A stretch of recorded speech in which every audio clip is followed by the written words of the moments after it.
അപ്പം ഞങ്ങളെല്ലാവരും വളരെയധികം സന്തോഷത്തിലാണ്.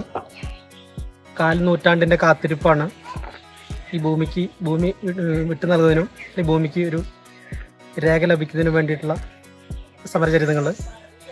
സ്വന്തമായി ഒരു തൊണ്ട് ഭൂമിയിൽ അന്തി ഉറങ്ങാനുള്ള മോഹവുമായി ജീവിച്ചുള്ള കുറേ മനുഷ്യരുണ്ട്. ഒട്ടനവധി ആളുകൾ ഞങ്ങൾ വിട്ടുപോയി. അപ്പോൾ നമുക്കറിയാം, മാറി മാറി വരുന്ന ഗവൺമെൻറ്റുകൾ പലപ്പോഴും ഞങ്ങളുടെ ഭൂമിയുടെ വിഷയങ്ങൾ കണ്ടില്ലെന്നെടുക്കുകയും അല്ലെങ്കിൽ നമ്മുടെ ചില പ്രതിഷേധങ്ങളിലേക്ക് കൂടുതൽ മുന്നോട്ട് പോകാനുള്ള അവസരം തന്ന അതിന് പരിഹാരം കാണാതെ പോയിട്ടുണ്ടായിരുന്നു.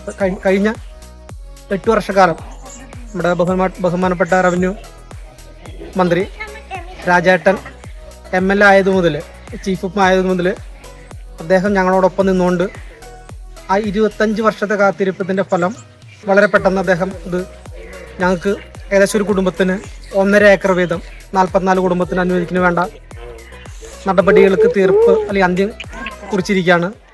57-ലാണ് ഞങ്ങള് ഡാം പണിയുന്നത്. ആ സമയത്ത് ഞങ്ങൾ അവിടുന്ന് മാറ്റിയിട്ടുള്ളൂ. എന്നൊക്കെ ഞങ്ങൾക്ക് ചെറുതാക്കും. അങ്ങനെ ഞങ്ങളെ മാറ്റി അവിടുന്ന് പിന്നെ ഞങ്ങൾക്ക് അവിടെ ഞങ്ങളെ ഡാമിന്റെ ഏരിയയിൽ താമസിച്ച ആൾക്കാരാണ്. ഞങ്ങൾക്ക് പിന്നെ അവിടെ ഭൂമിയില്ല. അപ്പൊ അങ്ങനെ ഞങ്ങള് കൊഴുക്കത്ത് എന്ന് പറഞ്ഞ സ്ഥലത്ത് വന്നു. അവിടുന്ന് താടിക്കുഴി, അതേപോലെ കൈങ്ങോട്ട് പാടം, അങ്ങനെ പല സ്ഥലങ്ങളില് വെട്ടിത്തെളിക്കാന്ന് പറഞ്ഞ മരത്തിന്റെ കൊമ്പിറക്കുക, അല്ലെങ്കിൽ കാട് നല്ലോണം വീശി വെടുപ്പാക്കുക, അങ്ങനെ ചെയ്യില്ല. അടിക്കാട് വീശി ഞങ്ങൾ കൃഷി ഇറക്കും. മരങ്ങളൊന്നും നോക്കില്ല. അങ്ങനെ കൃഷി ചെയ്ത് ജീവിച്ച ആൾക്കാരെ ഞങ്ങൾ.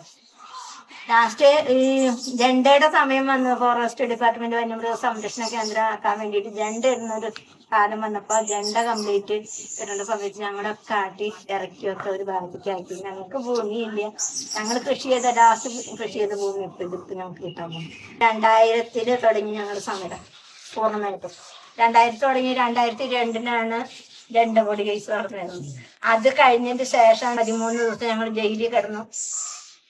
അവിടെ അങ്ങനെ ഒരു ജീവിതം ഒക്കെ അനുഭവിച്ചു. ഞാൻ തന്നെ ഒറ്റയ്ക്ക് 3 ദിവസം ജയിലിൽ കിടന്നിട്ടുണ്ട്. ഞങ്ങൾ കുറേ കാലങ്ങളായിട്ട് ഈ സമരം ജയിലിൽ പോയി കിടക്കുക, അങ്ങനെ ഒരുപാട് കാര്യങ്ങൾ കഷ്ടപ്പെട്ട് ഒക്കെ ആയി വന്ന് പിന്നെ ഇപ്പോൾ മന്ത്രി രാജനായിട്ടാണ് ഞങ്ങളിപ്പോൾ ഈ നല്ലത് മനസ്സിലാക്കിയത്. നമ്മുടെ കൂട്ടുകാരൊക്കെ മരിച്ചുപോയി. അവരെയൊക്കെ മരിച്ചു പോയിട്ടിപ്പോൾ ഞാൻ മാത്രമേ ഉള്ളൂ ഇപ്പോൾ കല്യാണമായിട്ട്. അപ്പൊ ഇപ്പോഴാണ് ഇപ്പൊ അതിനുള്ള ഒരു സന്തോഷം വന്നത്. ജീവിതത്തിലൊക്കെ സുരക്ഷിതമായി ഇപ്പൊ ഒരു പെര വയ്ക്കാനുള്ള സ്ഥലം തന്നതിന് ഒരു 10,000 നന്ദി പറയും ഞാൻ. രാജേട്ടന്റെ കഴിവും കൊണ്ട് ഞങ്ങൾക്ക് ഈ വർഷം അവരുടെ നല്ല മനസ്സുകൊണ്ട് ഞങ്ങൾക്ക് ഭൂമി കിട്ടി. ഞങ്ങൾക്ക് സന്തോഷമായി, സംതൃപ്തിയായി. ഞങ്ങളുടെ രാജേട്ടനോട് എവിടെ ഇല്ലാത്ത കടപ്പാടും നന്ദി ഒന്നും ഉണ്ടായിരുന്നു. മന്ത്രി രാജനായതുകൊണ്ട് ഞങ്ങൾക്ക് സ്ഥലം കിട്ടുന്നത്. അല്ലെങ്കിൽ കിട്ടില്ല, അത് ഒരിക്കലും ഉണ്ടാവില്ല.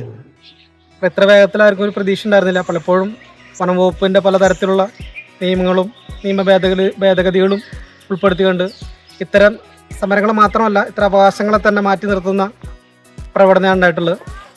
അതെല്ലാം മാറ്റിമറിച്ചുകൊണ്ട് ഇതൊരു ചരിത്രത്തിൻ്റെ ഭാഗമാക്കിക്കൊണ്ട്, കാരണം കേരളത്തിലെവിടെയും ഇത്രയും പെട്ടെന്ന് ഇത് പ്രത്യേകിച്ച് വൈൽഡ് ലൈഫ് ഏരിയ ആണ്.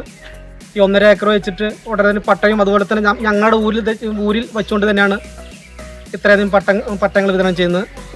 ബഹുമാനപ്പെട്ട ഞങ്ങളുടെ മന്ത്രി രാജേട്ടൻ ഉൾപ്പെടെ, അതുപോലെ തന്നെ വനവകുപ്പ് മന്ത്രി ശശീന്ദ്ര, പിന്നെ ഞങ്ങളുടെ പട്ടികവർഗ വികസന വകുപ്പ് മന്ത്രി കേളു തുടങ്ങിയിട്ടുള്ള മന്ത്രിമാരും ഉൾപ്പെടുന്ന ഒരു ചരിത്രപരമായിട്ടുള്ളൊരു പട്ടയ വിതരണമാണ് ഒളകരിൽ വെച്ച് നടക്കുന്നത്.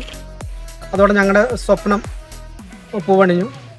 ഈ സന്തോഷകരമായിട്ടുള്ള പട്ടയ ഉത്സവത്തിന് നാട്ടിലെ ബഹുമാനപ്പെട്ട ഞങ്ങളെ സഹായിച്ചിട്ടുള്ള എല്ലാ ആളുകളും, അതോടൊപ്പം തന്നെ വിവിധ ഊരുകളിൽ നിന്നുള്ള ഞങ്ങളുടെ ബന്ധുമിത്രാദികളും വളരെ സന്തോഷപൂർവ്വം പങ്കെടുത്ത് ഈ ഉത്സവം വിജയിപ്പിക്കണമെന്ന് അഭ്യർത്ഥിക്കുന്നു.